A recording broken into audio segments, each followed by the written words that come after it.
folks, kind of a different video today because I wanted to talk about, well, I wanted to, I guess, react to something that I've seen, a couple people ask online about, and that is tire conditioning, as they call it.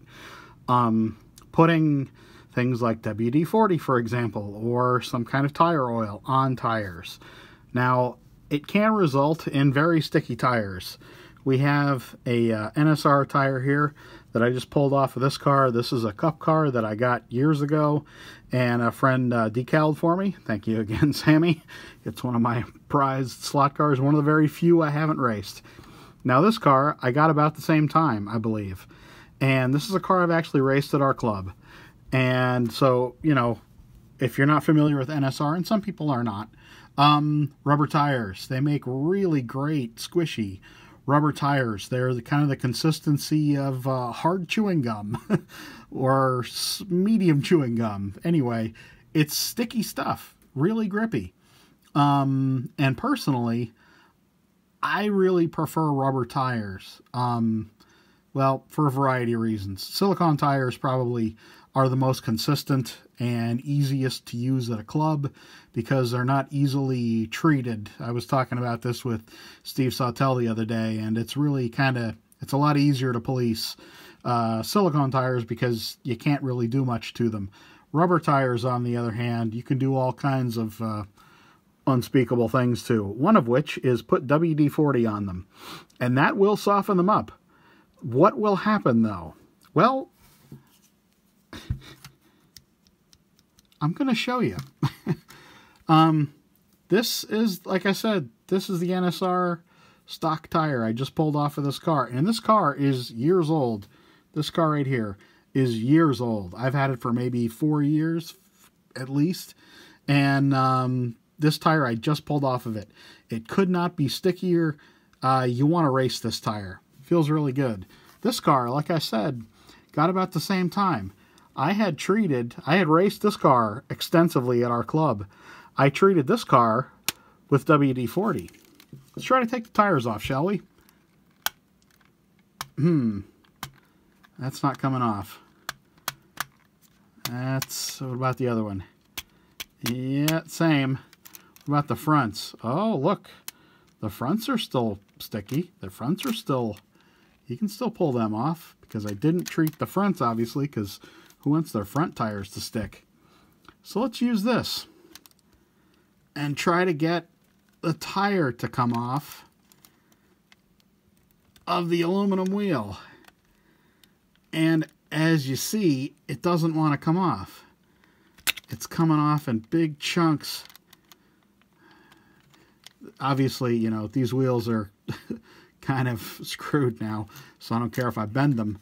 But you can see what WD-40 did. It made them pretty much hard as rocks. These tires are not coming off. These tires are calcified. These are pebbles now. This is not a piece of rubber. This is hard. So maybe I can get, and these were not glued on. These tires were not glued on this wheel.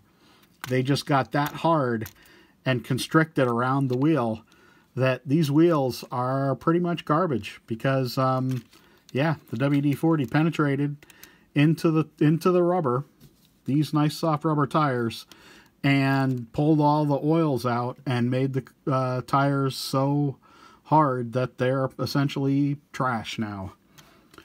So let's talk about another tire crime, shall we?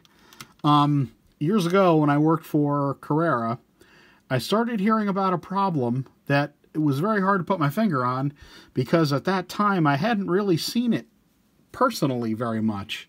But I was hearing more and more and more complaints about tires hardening and oozing, which is not uncommon, but also deforming in very weird ways. This is the same NSR tire. This is a Carrera tire that I just pried off of my table out in my garage that was probably that high as well. You can see it was standing flat like that, and collapsed and stuck actually this way, stuck down to my table, and it probably was the same height of tire originally as this NSR tire that it's right next to.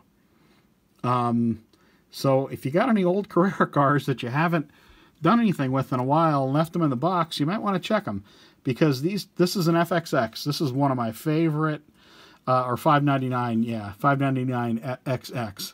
I really love this mold, and I don't think it got enough notice from the slotting community. But anyway, I got a couple of old junky ones that eventually I will build.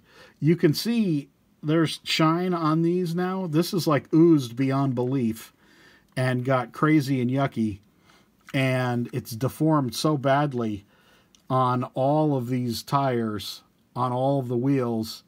You can see this one is just like insanity. What happened here was, I forget exactly when it was, but it was after I started working at the company. Boy, that looks really bad.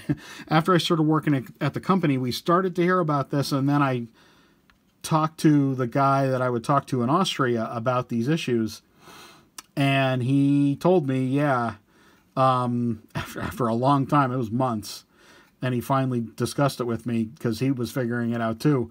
They changed the mix of the rubber. It was a vinyl and natural rubber mix in the factory in China, and the mix was pretty volatile, as you can see. And what happened was, like, I just pulled this car out of a box of junk cars that I have, you know, future projects, let's say. And these tires have completely disintegrated. They would have done this if they were laying on end. This actually might have been off a 599. Actually, this tire, this little flattened donut here, might have been off of one of these cars that I had taken off. Anyway, yeah, so tires, you got to watch out. You got to watch out. If you got to make sure if you add anything to them, what you really think you're going to accomplish with that and how long you expect to have the tires. And, you know, Simple Green, I know people use Simple Green. That may interact with them in some way. I know plenty of people use it. Obviously, I will never, ever put WD-40 on another tire again because of this travesty. I sure don't want this to ever happen again to any, especially, you know, aluminum wheels. You know, I really enjoy a good aluminum wheel. And these are trash now because I'm never going to be able to get all that off. Disappointing. Don't do this. Don't be that guy. Don't be that guy. Talk to you soon, folks.